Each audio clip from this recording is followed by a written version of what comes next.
రాయలసీమలో ఘోర పరాజయాన్ని చూసినటువంటి వైఎస్ఆర్సీపీ నేతలు 5 ఏళ్లలో తమకు అధికారం ఇచ్చినటువంటి 5 ఏళ్లలో రాయలసీమ ప్రజలకు చేసిందేమీ లేక చెప్పుకోవడానికి మొహం లేక రాయలసీమ లిఫ్ట్ పేరుతో ఏదో మోసం జరిగింది, ఏదో ఆగిపోయింది అంటూ పెద్ద ఎత్తున సమావేశాలు పెట్టుకుంటూ తిరుగుతూ ఉన్నారు. ఆ సమావేశాల్లోనే వాళ్ళ చిత్తశుద్ధి అర్థమవుతా ఉంది. కరెక్ట్గా పట్టుమంటే 10 మంది కూడా కూర్చోకుండా అరగంటలో ఖాళీ చేసి వెళ్ళిపోతున్నారు అని అంటే రాయలసీమ మీద ఇంకా వీళ్ళ బుద్ధి మారలేదు అనేటువంటిది అర్థమవుతా ఉంది. రాయలసీమ లిఫ్ట్ ఇరిగేషన్లో తెలంగాణ ముఖ్యమంత్రి గారు నేను అడిగితే ఆపాడు అని చెప్పారు. ఇది అన్యాయం. అరే, ఆగిపోయినటువంటి ప్రాజెక్టుని చంద్రబాబు నాయుడు గారు ఎట్లా ఆపుతారో అని నేను ప్రశ్నిస్తూ ఉన్నా. ఎప్పుడు ఆగిపోయింది రాయలసీమ లిఫ్ట్ ప్రాజెక్ట్ అనేటువంటిది?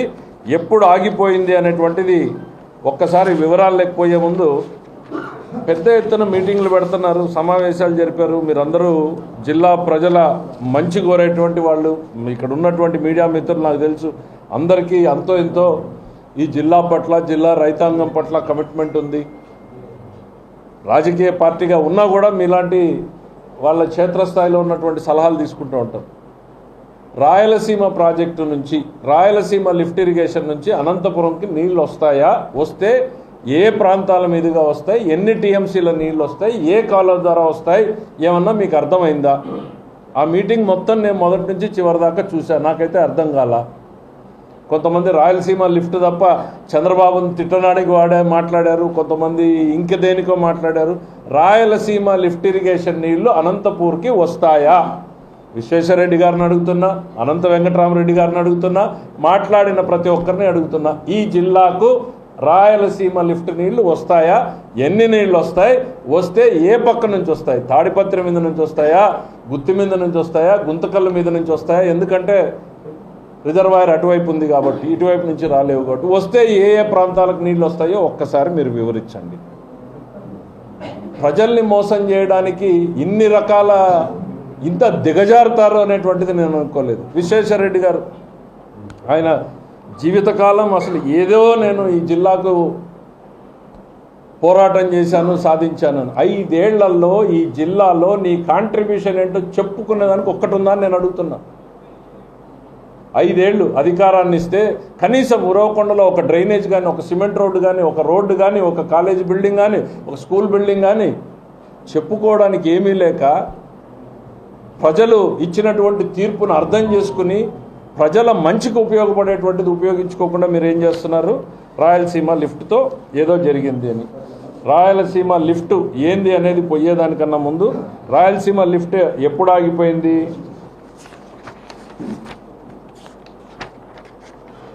29 October 2020 national green tribunal order. ఇది నేషనల్ గ్రీన్ ట్రిబ్యునల్ ఆర్డరు, చివరి పేజీ. ఒకసారి మీరు తీసుకుంటే చదివి కూడా వినిపిస్తారు. 20లో జగన్మోహన్ రెడ్డి గారే కదా ముఖ్యమంత్రి ఉన్నది. చంద్రబాబు నాయుడు ఏమన్నా ఉన్నాడా ముఖ్యమంత్రి? ఏమని ఇచ్చింది? Since the tribunal has the prima facie found that there is a component of irrigation envisaged in the project which requires prior environmental clearance, and without getting the prior environmental clearance the fourth respondent is not entitled to proceed with the project.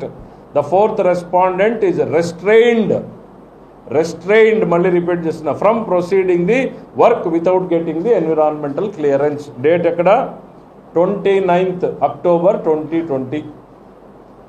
2020లో green tribunal stay ఇచ్చింది. మీ ప్రభుత్వంలోనే మీకు stay ఇచ్చినటువంటి దీన్ని చంద్రబాబు నాయుడు గారు రేవంత్ రెడ్డి అడిగితే ఎట్లా ఆగుతారు? ఆగిపోయిన ప్రాజెక్ట్ని ఎట్లా ఆగుతారు? ఓకే, మీరు ఏమన్నా పనులు జరుగుతున్నాయేమో, ఆపారేమో అని అనుకుంటే మీరు అక్కడ ఆ పనులు ప్రారంభించిన తర్వాత మరి వెంటనే వెకేట్ చేయలేదో, ఆడేమో సామాన్లు ఉన్నాయని కనపడితే తెలంగాణ గవర్నమెంట్ మళ్ళీ కంప్లైంట్ చేసింది. ఎవరు? మీ మిత్రుడు కేసీఆర్ గారు గౌరవ ముఖ్యమంత్రిగా అక్కడ ఉన్నప్పుడు ఆయన కంప్లైంట్ చేశాడు. ఆంధ్రప్రదేశ్ ప్రభుత్వంలో ఇంకా అక్కడ ట్రక్కులు, బండ్లు, పనులు కనపడుతున్నట్టున్నాయి మాకు అని కంప్లైంట్ చేస్తే మళ్ళీ ఎన్జిటి చాలా సీరియస్గా ఇన్స్పెక్షన్ టీముని పంపించిన తర్వాత వాళ్ళకి ఒక అఫిడవిట్ వేయాల్సి వచ్చింది. ఎంత సిగ్గుచేటంటే చీఫ్ సెక్రటరీ వేయాల్సి వచ్చింది, చాలా సీరియస్గా రియాక్ట్ అయింది. చీఫ్ సెక్రటరీ ఏమనేసాడు, 2 పేజీలు ఉన్నాయి దీంట్లో. ఏంటంటే ఒకటి, it is submitted that the chief engineer reported to KRMB అంటే Krishna river management board that all the activities have been stopped అంటే వాళ్ళ ఇన్స్పెక్షన్ రోజుకి 7/7/21 even without attaining the required levels. It is submitted that no labor, no machinery like earth movers, proclaimers, dumpers and the labor sheds are also vacated. The work has come to the grinding halt. 2021లో మళ్ళీ మీ వాళ్ళు వేసినటువంటి affidavit chief secretary వేసాడు, అత్యున్నత స్థాయి అధికారి. ENC నేస్తే చిపో అనింది, నువ్వు అబద్ధాలు చెప్తున్నావు చిపో అంటే చీఫ్ సెక్రటరీ గారు సంతకం పెట్టారు. ఏమని, పని ఆగిపోయింది. ఇంకా ప్రజల్ని ఎట్లా మోసం చేస్తున్నారో చెప్తున్నాను నేను. ఇది వీళ్ళు ఇరిగేషన్ ప్రాజెక్టుకు మేమేదో ప్రాజెక్టు కడుతున్నాం, ప్రాజెక్ట్ ఆగిపోయిందని చెప్తున్నారు కదా, ఇది ఇరిగేషన్ ప్రాజెక్టే కాదు, కేవలం డిపిఆర్ ప్రిపరేషన్ కోసం టెస్ట్ చేస్తున్నాం మేమని ఇచ్చిన అఫిడవిట్ ఇది. ఏమని, the bonafide work done so far is a part and parcel of the survey and investigation for preparation of DPR for designing the addition DPR which is already submitted. ఇది కేవలం DPR preparation కోసం మేము తవ్వకాలు చేస్తున్నాం తప్ప project కాదు అని. ఇంత మోసం చేస్తారా? ఒకటి, ఇది అసలు ఇరిగేషన్ ప్రాజెక్టే కాదు అని మీరు వేసిన అఫిడవిట్, కేవలం డిపిఆర్ ప్రిపరేషన్ కోసం. ఇప్పుడు ఇంటికి పునాదులు తీసే ముందు శాంపుల్ టెస్ట్ చేసుకుంటాం కదా, జేఎన్టీకి పోయి ఇస్తాం కదా, కొంత పెద్ద బిల్డింగ్ కట్టాలంటే సాయిల్ టెస్ట్ అవి చేయించేదానికి. ఈ పెద్ద ప్రాజెక్టులో డిపిఆర్ చేయడానికి మేము చేపట్టినటువంటి తవ్వకాలే తప్ప ఇది ఇరిగేషన్ ప్రాజెక్టు కాదు అని మీరు వేసినటువంటి అఫిడవిట్. దానికి ముందు స్టే ఆగిపోయింది అని మీరు ఇదే అఫిడవిట్లో చెప్పినటువంటిది. మరి ఆగిపోయినటువంటి ప్రాజెక్టుని చంద్రబాబు నాయుడు ఎట్లా ఆపగలుగుతారా నాకు అర్థం కాదు. మరి 4 ఏళ్ళు మీరు ఏం చేశారు? చేతగాని దద్దమ్మలు. అసలు ఒక్కరోజు మీ నోట్లో నుంచి రాయలసీమ అనే పేరు మీ నోట్లో నుంచి వచ్చిందా అని అడుగుతున్నా. రాయలసీమ లిఫ్ట్ వదిలేయండి, ఈడ మాట్లాడుతున్న నాయకులందరిని అడుగుతున్నా, రాయలసీమ అనే పేరు మీ నోట్లో నుంచి వచ్చిందా? ఈరోజు గర్వంగా చెప్పగలుగుతున్నాం, మేము శాసనసభ సాక్షిగా చెప్పగలుగుతున్నాం, రాయలసీమకి 40,000 కోట్ల రూపాయలు ఖర్చు పెడుతున్నామని చెప్పే దమ్ము ధైర్యం ఈరోజు తెలుగుదేశం పార్టీ చంద్రబాబు నాయుడు గారి టీంకు ఉంది. రాయలసీమ పేరుతో ఓట్లు వేసుకున్నటువంటిది మీరు, ప్రజల్ని మోసం చేసినటువంటిది మీరు. నిన్న ఆయన విశ్వేశ్వరరెడ్డి గారు మాట్లాడుతూ అప్పుడు ఏదో పాదయాత్ర చేశాము, అసలు జలాలు నికర జలాలు ఇట్లాంటి పదాల గారడితోటే మీరు ప్రజల్ని మోసం చేస్తుంటే నందమూరి తారక రామారావు గారు చెప్పారు, మాకు అష్యూర్డ్ వాటర్ కావాలంటే కాదు, వాటర్ ఈజ్ అష్యూర్డ్, నేను తాగుతాను అని. ఏమైంది? నీళ్ళు రావట్లేదా? బ్రహ్మాండంగా వస్తున్నాయి కదా. గాలేరు నగరి, హంద్రీనీవా, తెలుగు గంగ, ఇవన్నీ నందమూరి తారక రామారావు గారు పెట్టింది కాక 70 ఏళ్లలో కాంగ్రెస్ పార్టీ కనీసం ఇట్లాంటి ప్రాజెక్టు కట్టొచ్చు అనేటువంటిది మీ పాదయాత్రలో ఏమన్నా చెప్పారా మీరు? నీళ్లు లేవు, నీళ్లు కావాలనేటువంటిది ఓట్లు వేసుకున్నారు. కానీ నందమూరి తారక రామారావు వచ్చిన తర్వాత కదా ఈ డిజైన్ జరిగింది. చరిత్రలో ఎక్కడన్నా దానికి ముందు ఈ ప్రాజెక్టుల ప్రస్తావన ఉందా అని నేను అడుగుతా ఉన్నాను. ఎస్, ఆ తర్వాత వచ్చిన చంద్రబాబు నాయుడు గారు చేశారు, ఆ తర్వాత వచ్చిన రాజశేఖర రెడ్డి గారు చేశారు, మళ్ళీ ఆ తర్వాత వచ్చిన కిరణ్ కుమార్ రెడ్డి చేశాడు, రోసయ్య గారు చేశారు, మళ్ళీ చంద్రబాబు నాయుడు చేశారు. నాకు సంస్కారం ఉంది, చేసిన వాళ్ళని చేశారు అని చెప్తాను నేను. ఇక్కడ కాదు, శాసనసభ సాక్షిగా కూడా చెప్పాను. మీరు అదే చెప్తున్నారు అంతా మొత్తం వీరే చేశారని. రాజశేఖర రెడ్డి గారు ఎంత చేశారు, ఎంత ఖర్చు పెట్టారు? రాజశేఖర రెడ్డి గారు 2004 నుంచి 2009 వరకు 3,100 కోట్లు ఖర్చు పెట్టారు. ఎంటైర్ హంద్రీనీవాలో 3,100 కోట్లు రాజశేఖర రెడ్డి గారు ఖర్చు పెట్టారు. కానీ నేను చాలా గౌరవంగా చెప్పాను, నందమూరి తారక రామారావు గారి తర్వాత చంద్రబాబు నాయుడు, ఆ తర్వాత వచ్చిన రాజశేఖర రెడ్డి గారు, ఆ తర్వాత వచ్చిన కిరణ్ కుమార్ రెడ్డి గారు కూడా ఈ ప్రాజెక్టు కోసం చేసిన వాళ్ళని చేశారు అని చెప్పే సంస్కారం నాకు. మళ్ళీ ఆ తర్వాత వచ్చినటువంటి కిరణ్ కుమార్ రెడ్డి గారు 3,700 కోట్లు ఖర్చు పెట్టారు. ఆ తర్వాత చంద్రబాబు నాయుడు గారు 4,000 కోట్లు, అంటే 2014-19కి వచ్చినప్పటికి 4,000 కోట్ల పైన చంద్రబాబు నాయుడు గారు ఖర్చు పెట్టారు. మరి జగన్మోహన్ రెడ్డి గారు ఎంత ఖర్చు పెట్టారు? 1,000 కోట్ల రూపాయలు ఖర్చు అయినట్టుంది. కానీ అది చేసిన పనులకు కాదు, అది కూడా స్పిల్ ఓవర్ ఎలక్షన్ ముందు ఆగిపోయినటువంటి బిల్లుల్ని ఈ గవర్నమెంట్లో చెల్లించినటువంటిది 1000 కోట్లు. అసలు రాజశేఖర రెడ్డి గారికి మీ పార్టీకి ఏం సంబంధం? రాజశేఖర రెడ్డి గారు వారసురాలు లేను అని చెప్పి షర్మిల గారు తిరుగుతూ ఉన్నారు. రాజశేఖర రెడ్డి గారు ఏదైనా చేసి ఉంటే అది కాంగ్రెస్ పార్టీ చేసింది. అంతో ఇంత నేను చెప్తా ఉన్నా, రఘువీరారెడ్డి గారికి ఈ జిల్లాలో ఇరిగేషన్ పట్ల ఆయన నాకు అవగాహన లేదు అని చెప్తూ ఉన్నా కూడా ఆయన తన వంతు ప్రయత్నాన్ని చేశాడు. ఆ రోజుల్లో చేసిన వాళ్ళందరినీ కూడా చేశారని చెప్తాం కదా, మేము చేయలేదని చెప్పాం కదా. కానీ మీరు చేయలేదు. జగన్మోహన్ రెడ్డి గారు చేయలేదు, అనంత వెంకటరామరెడ్డి గారు చేయలేదు, లేకపోతే విశ్వేశ్వరరెడ్డి గారు చేయలేదు, ప్రకాష్ రెడ్డి గారు చేయలేదు. వీళ్ళెవ్వరూ కూడా కనీసం ప్రయత్నం చేయలేదు. ఒక్కరోజు అసెంబ్లీలో మాట్లాడలేదు. ముఖ్యమంత్రి మీద మీరు రిక్వెస్ట్ చేసినటువంటి దాఖలాలు కూడా లేవు. ఒకవేళ మీరు అడిగింటే ఆయన వద్దన్నాడు, మీరు అడగలేదా? అడిగింటే ముఖ్యమంత్రి గారు నేను చెయ్యనన్నాడా? చెప్పండి. మేము అడగలేదు అని అన్నా చెప్పండి. మేము అడిగితే జగన్మోహన్ రెడ్డి గారు చేయనన్నాడు అని అన్నా చెప్పండి. ఎందుకు? కళ్ళ ముందు మీరేమీ చేయలేదనేది కనపడతా ఉంది కాబట్టి. ఇంకా చెప్తా ఉన్నా, 95 మొట్టమొదటిసారి మేము శంకుస్థాపన ఉరవకొండలో చేశాం. చంద్రబాబు నాయుడు నేను 29 ఇయర్స్.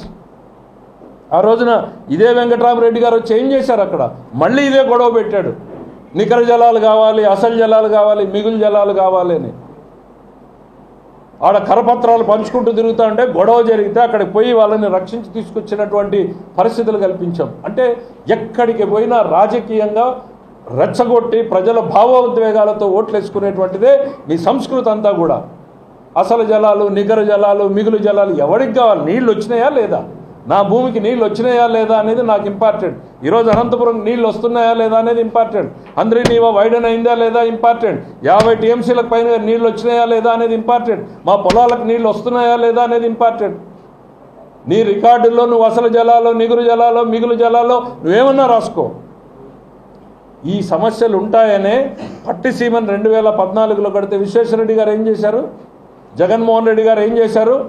పశ్చిమ గోదావరి జిల్లాలో పోయి మీ నీళ్ళన్నీ తీసుకుపోతున్నారని రెచ్చగొట్టి మీటింగులు పెట్టాడు. ఇక్కడికి వచ్చి ఆ ప్రాజెక్టు పూర్తయితే నేను రాజీనామా చేస్తానన్నాడు విశ్వేశ్వరరెడ్డి గారు. 12 నెలల్లో పూర్తయితే అది ప్రాజెక్టు కట్టకూడదు, కట్టలేరు, కడితే రాజీనామా చేస్తాడు. 12 నెలల్లో చంద్రబాబు నాయుడు గారు కట్టి చూపించారు. రాజీనామా చేశాడా? ఈ జిల్లాకు నీళ్లు రావడానికి మీరు మొదటి నుంచి వ్యతిరేకమనడానికి ఇంకెన్ని సాక్ష్యాలు కావాలి? మొదటి పాదయాత్రలో అసలు జలాలు, మిగులు జలాలు. 95లో మేము ఉరవకొండలో శంకుస్థాపన చేయబోతా ఉంటే మళ్ళీ నికర జలాలు, అసలు జలాలు పేరుతో కరపత్రాలు పంపిణీ ప్రజల్ని రెచ్చగొట్టేటువంటి గొడవలకు కారణమయ్యేటువంటి పరిస్థితి.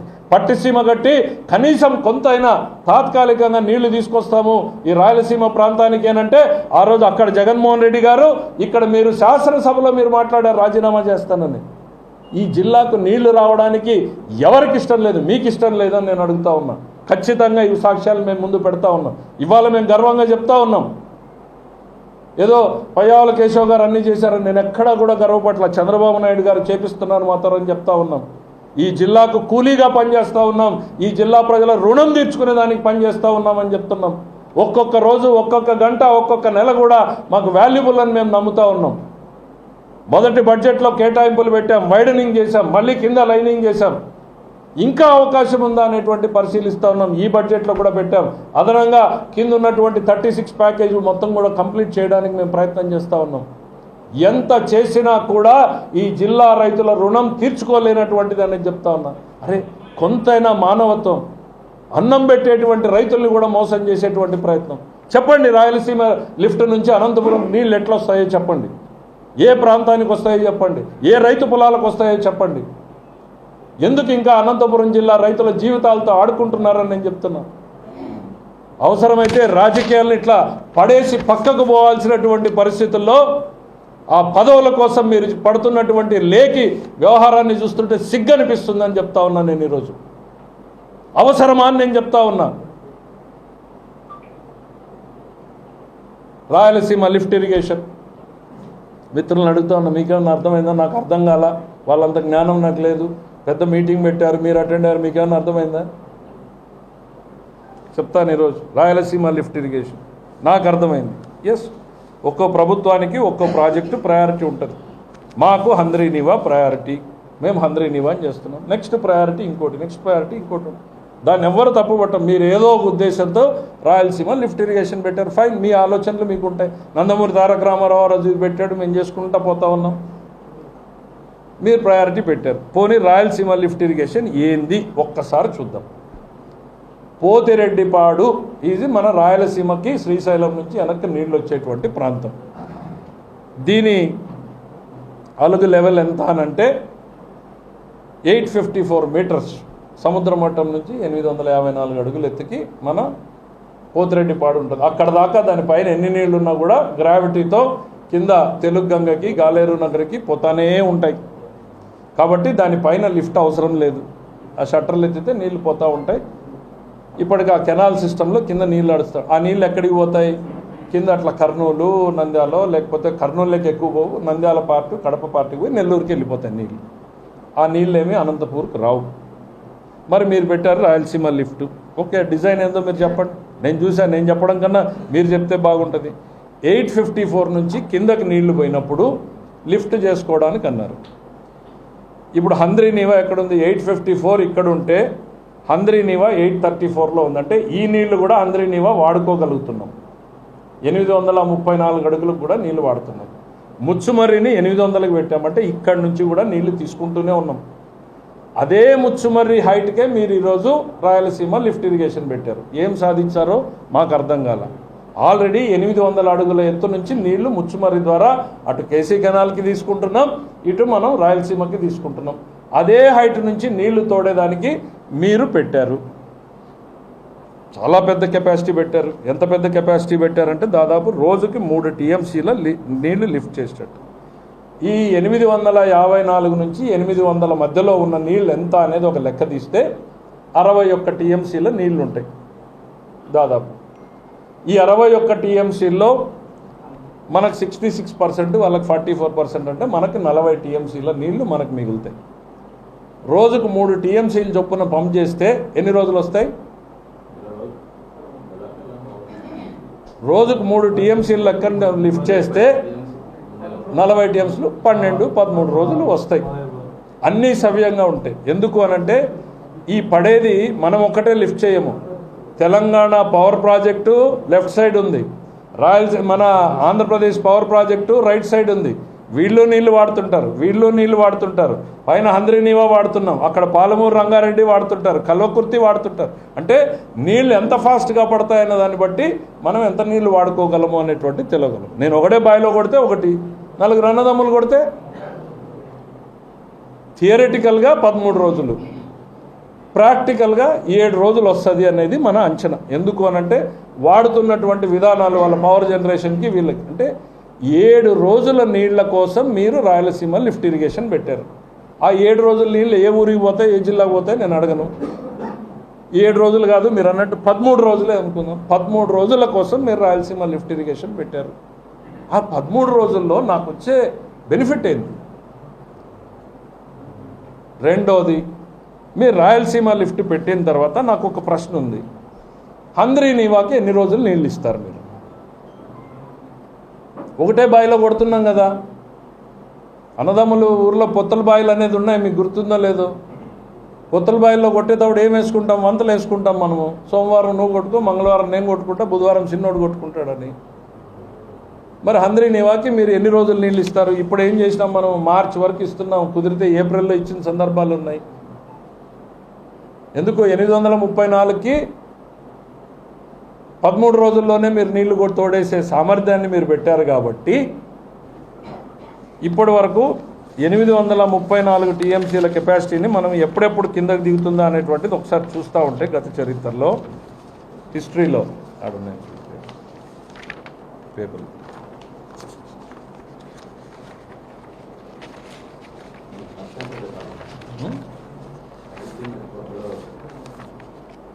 మీ దగ్గర పేపర్లు ఉన్నాయి.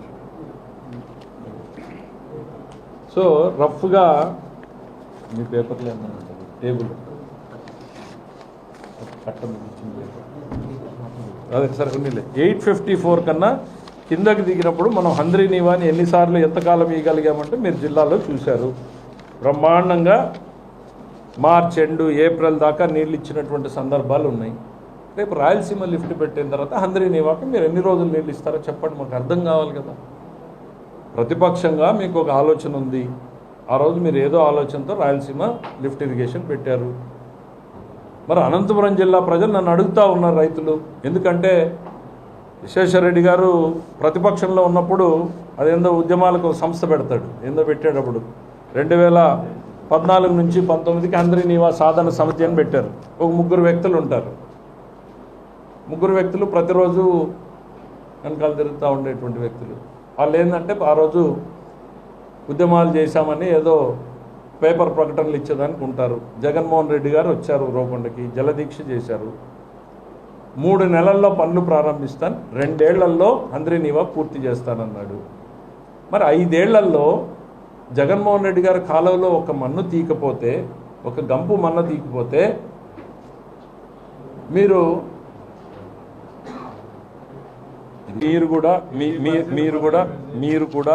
ఇప్పుడు ప్రతిసారి వాళ్ళు వాడే పదవి ఏంటంటే 90% పని అయిపోయింది, 90% పని అయిపోయింది అనేటువంటిది మాట్లాడుతూ వచ్చినారు రాజశేఖర రెడ్డి. మీ ఎదురుగా లెక్కలు పెట్టాను నేను. రాజశేఖర రెడ్డి గారు హంద్రీనీవా మీద ఖర్చు పెట్టింది అరౌండ్ 3000 crores. చంద్రబాబు నాయుడు గారు దానికన్నా ఎక్కువ ఖర్చు పెట్టారు. ఇవన్నీ వాస్తవాలు కదా. నేనేమి కావాలంటే అసెంబ్లీలో ప్రశ్న వేసి తీసుకోండి, సమాచార హక్కు చట్టం కింద వేసి తీసుకోండి, నేను దాచిపెట్టలేను కదా. అట్లని రాజశేఖర రెడ్డి చేయలేదా?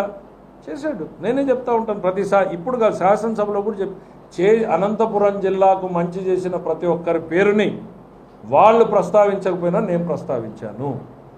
నాకు ఆ సంస్కారం ఉంది.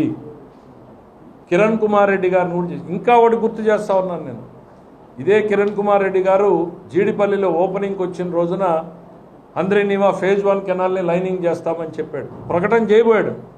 వెంకటరామరెడ్డి గారి సాక్ష్యం కాదని చెప్పమానండి, నేనెళ్ళి గుర్తు చేశాను, లైనింగ్ చేస్తే నష్టపోతాం మనం అని. రఘువీరారెడ్డి గారు వెంటనే స్పందించారు, కరెక్ట్, ఇప్పుడు కాదు, తర్వాత దాని మీద నిర్ణయం తీసుకుందామని.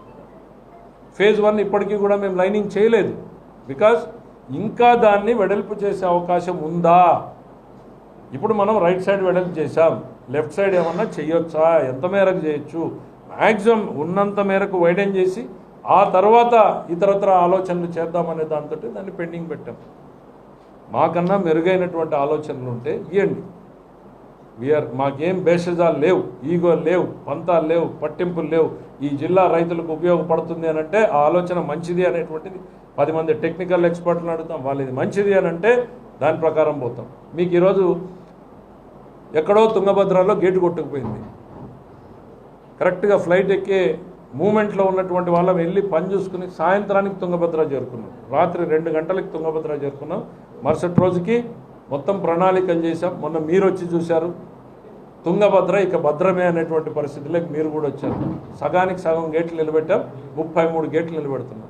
మరి మీ హయాంలో అన్నమయ్య కొట్టుకుపోతే దిక్కులేదు, పులిచింతల గేటు కొట్టుకుపోతే దిక్కులేదు, ఆఖరికి మన PABR గేట్ ఈరోజు ముయ్యలేనటువంటి పరిస్థితులు లేకపోయింది.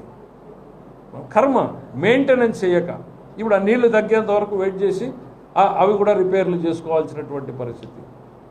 రాయలసీమకు సంబంధించి 120 ప్రాజెక్టుల పైన జగన్మోహన్ రెడ్డి గారు రద్దు చేశారు. మీరెవరు నోరిప్పలేదే. ఉత్తరాంధ్ర ప్రాజెక్టులు కాదు, రాయలసీమ ప్రాజెక్టులనే మీరు రద్దు చేశారు జగన్మోహన్ రెడ్డి గారు. దాని మీద మీరు మాట్లాడలేదు. ఇవాళ మేము గర్వంగా చెప్తున్నాం, ఉత్తరాంధ్ర ప్రాజెక్టులు చేస్తున్నాం, పోలవరాన్ని పూర్తి చేస్తున్నాం, రాయలసీమ ప్రాజెక్టుని పూర్తి చేస్తున్నాం. ఓటేసినటువంటి ప్రజల నమ్మకాన్ని నిలబెట్టుకునే దానికోసం రేయింబగళ్ళు కష్టపడుతున్నాం.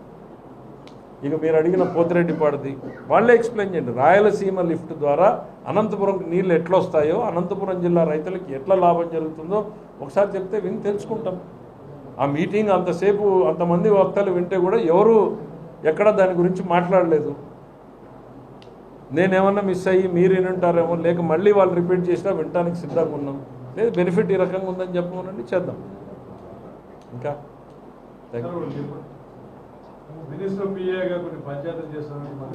కరెక్ట్, చాలా మంచి పాయింట్ చెప్పారు. చాలా ఎవరో నిన్న చెప్తున్నాడు మంత్రి గారి PA ఏదో మొగుడు పిల్లల పంచాయతీలు. అయ్యా నాకున్నది ఒకటే PA, వాడు అటువంటి వాటికి దూరంగా ఉంటాడు, వాడికి సంబంధం లేదు. వీళ్ళు ఎంత అత్యుత్సాహంగా ఉన్నారంటే పాత సామెత ఉంది రాయల్లో, చెప్పడానికి సిగ్గుపడాల్సిన పరిస్థితి. ఆ వీడియోలో పెట్టిన వాడే చెప్పాడు, ఒక ఫేక్ వ్యక్తి ఆ రకంగా చెప్పాడు అనేటువంటి దాంట్లోనే చెప్తా ఉన్నాడు వాడు. ఎవరో ఆ పేరు వాడారని పోయి ఆ పేరు వాడినోడి మీద కేసు పెట్టుకుంటారు ఆయన. లేక విశ్వేశ్వరరెడ్డి గారికో ఆయన వాళ్ళ ట్రోల్ చేసినటువంటి ఆయన కొడుకు అంత ఉత్సాహంగా ఉంటే ఆ మొగుడు పిల్లల పంచాయతీ మీరే చేయండి. అట్లాంటి వారికి మేము చాలా దూరంగా ఉంటాం. దాంట్లో వాడు ఏం చెప్పుకున్నాడు, ఆ అమ్మాయికి ఒక ఫ్లాటు ఇల్లు ఇస్తే తప్ప సెటిల్ కానివ్వరు అని అన్నాడు. పెద్ద మనుషులు మీరే చేయండి, ఊర్లో పెద్ద మనుషులు చేసే ప్రయత్నం చేసింటారు. కాదు మీకు అత్యుత్సాహంగా ఉంది పోయి చేయండి, ఏపీఏకి సంబంధం లేదు, అది నేను చెప్పేది కాదు వాడే చెప్పాడు. ఆ వీడియో సరిగ్గినండి, శవాల మీద పేలాలు ఏరుకునే పరిస్థితి లాగా ఉంది మీ పరిస్థితి. Thank you.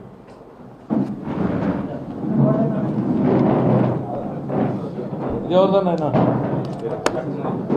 ఆపేసిన తర్వాత ఇట్లా టేబుల్ ఈ ఇంక గంప మన్ను దిగిపోతే ఈ అందరి నివాస సాధన సమితి ఏం చేసింది, అదే వ్యక్తుల పేర్లు కింద నుంచి పైకి పైన నుంచి కిందకు వచ్చి ఇప్పుడు ఏదో కొత్త సంస్థ వచ్చింది ఒకటి. మళ్ళా చాలా పెద్ద పెద్ద ప్రకటనలు వస్తాయి, భారీ భారీ ప్రకటనలు వస్తూ ఉంటాయి. నేను ఒకటే కోరుతా ఉన్నా, ఎస్ రాజకీయంగా భిన్న ఆలోచనలు ఉంటాయి, నేను చెప్పిందే కరెక్టు అనేటువంటి మొండితనంతో మూర్ఖత్వంతో పోయే పరిస్థితులు నేను లేం. తెలియంది తెలుసుకుంటాం. ఇవాళ నన్ను వచ్చి అడుగుతూ ఉన్నారు ఏందన్నా, ఎందుకనంటే ఈ జిల్లా పట్ల కమిట్మెంట్ ఉన్నటువంటి రిటైర్డ్ ఇంజనీర్లు చాలామంది ఉన్నారు. వాళ్ళు వచ్చి అడుగుతూ ఉన్నారు, ఏంటి సార్ మరి హంద్రీ నీవాకి నీళ్ళు ఎన్ని రోజులు ఇస్తారు వీళ్ళు, రాయలసీమ లిఫ్ట్ పెడితే రాయలసీమ లిఫ్ట్ నీళ్ళు ఎక్కడికి పోతాయనేది ఇంజనీర్లకు అర్థమైంది. మరి ఏ ప్రాంతానికి వస్తాయి, ఎన్ని రోజులు చెప్పాను కదా, 10-12 రోజుల్లో రిజర్వాయర్ ఖాళీ అయిపోతుంది. ఎక్కడికి పోతాయనేది పక్కన పెడదాం. 7 నుంచి 12 రోజుల్లో ఖాళీ అయిపోయే పరిస్థితుల్లో హంద్రీ నీవాకి ఎన్ని రోజులు నీళ్ళు ఇస్తారు సార్ వీళ్ళు అని అడుగుతున్నారు. మరి ఇవన్నింటికీ వాళ్ళు సమాధానం చెప్పాలి. నేను రాజకీయ కోణంలో మాట్లాడట్లేదు, ఎందుకనంటే మీరు రాజకీయంగా ఎక్కువ మాట్లాడారు కాబట్టి నేను కూడా కొన్ని మాట్లాడాల్సి వచ్చింది. కానీ ఈ జిల్లా రైతాంగానికి ఏ రకంగా మనం న్యాయం చేస్తామనేటువంటిది 5 ఏళ్లలో మీరు చేయలేదు. మేము తపన పడుతున్నాం, తాపత్రయపడుతున్నాం, ఆరాటపడుతున్నాం, చేసే ప్రయత్నం చేస్తూ ఉన్నాం. ఇంకా చేయాల్సింది ఎంతో ఉంది అని నమ్ముతున్నాం. ఒక్క హంద్రీ నీవానే కాదు, రాయలసీమలో ఉన్న ప్రతి ప్రాజెక్ట్ని కూడా ఏ రకంగా టేకప్ చేయాలి, ఎట్లా ఆర్థిక వనరులు సమకూర్చుకోవాలి అనేటువంటిది తలకిందులు అవుతూ ఉన్నాం. ఎందుకు అనంటే మాకేమీ లెగసీ 100,000 కోట్ల ఖజానా రాలేదు. బొటాబొటిగా రోజు గడిస్తే చాలు అన్నటువంటి పరిస్థితుల్లో ఖజానా వచ్చింది. మాకు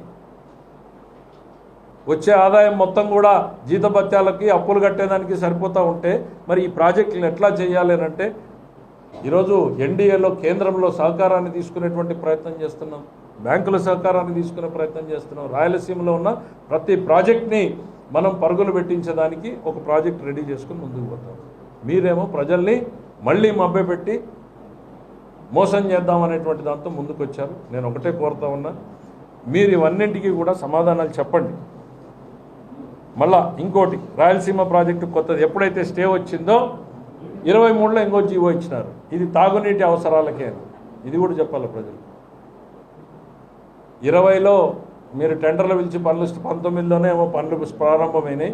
20లో ఎన్జిటి స్టే ఇచ్చింది, 21లో మొటికాయ వేసింది. మీరు పనులు చేస్తే ఖబర్దార్ అంటే చీఫ్ సెక్రటరీ పోయి క్షమాపణ చెప్పి అఫిడవిట్ వేశాడు. మళ్ళీ 23లో ఇదిగో లేదు తూచ్ ఇది ఇరిగేషన్, అప్పుడేమో ప్రాజెక్ట్ కాదు డిపిఆర్ అన్నారు, ఇప్పుడేమో డ్రింకింగ్ వాటర్ అన్నారు. ఏది నిజం, ఎవరికి ఉపయోగపడుతుంది ఎక్స్ప్లెయిన్ చేయండి. ఇదిగో ఈ ప్రాంతంలో రైతులకి ఈ రకంగా ఉపయోగపడుతుంది. అనంతపురం జిల్లాలో ఇంకోటి, ఈ ప్రాజెక్టుకి పెట్టిన పేరేంటి, కరువు నివారణ పథకం. ఎవరి కరువు నివారణ పథకం ఇది? అసలు ప్రాజెక్టే కాదంటారు, టెస్టింగ్ అంటారు, మళ్ళీ డ్రింకింగ్ వాటర్ అంటారు. ప్రజలకు స్పష్టత ఇవ్వమని చెప్పి కోరుతా ఉన్నాం. 10 రోజుల్లో నీళ్ళని శ్రీశైలాన్ని ఖాళీ చేసేటువంటి ఈ ప్రాజెక్టు మరి దాని ప్రభావం హంద్రీ నీవా మీద ఎన్ని రోజులు నీళ్ళు ఇస్తారు, ఏ రకంగా మీరు ముందుకు తీసుకుపోవాలనుకుంటున్నారో వివరించమని కోరుతా ఉన్నాం.